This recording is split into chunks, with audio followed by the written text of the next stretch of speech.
You make $7.25 an hour and you don't need a dollar more. The Fair Labor Standards Act was passed in 1938 and has been raised 12 times in its 81-year history. The main purpose of a minimum wage is to try to help eliminate any unfair payment in the workforce and set a fair entry-level wage. The national minimum wage should stay at $7.25 because raising it causes not only mass unemployment, but pushes jobs out of the United States and dilutes the economy. There are some unintended consequences to raising a minimum wage that are commonly overlooked. First, it increases unemployment in small business by cutting into profit, which yields to layoffs. Businesses are also starting to realize the cost they can save by investing in ways to replace manual labor.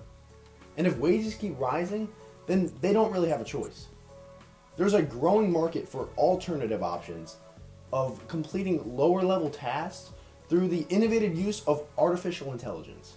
For instance, when you walk into a grocery store and you get your groceries and you walk up to pay, what do you see? Self-checkout, aka artificial intelligence, aka taking the cashiers away. These self-checkouts are just the beginning.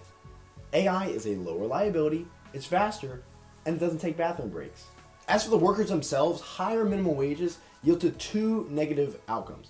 They either cause less variation in job wages, so your waiters make the same as your managers, or they cause businesses to raise their prices to accommodate for the higher costs of paying their employees. This aggravates customers, decreases demand, and therefore creates a diluted economy. This is why so many jobs are being outsourced now, yet politicians still support increased wage minimum. Many people will claim that increasing the minimum wage helps the poor people. Incorrect. If it did, then the US would have ended poverty in 1938. A recent study found that only 7% of impoverished families have a family member that works full-time. And just 20% of all minimum wage workers are below the poverty line.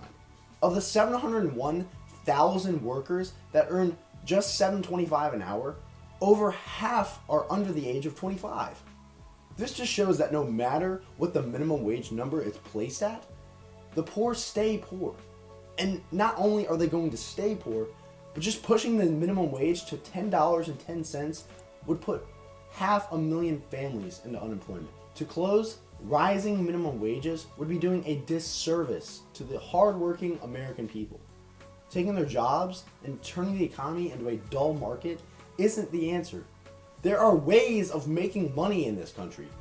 Education, trade schools, the military. The options are endless.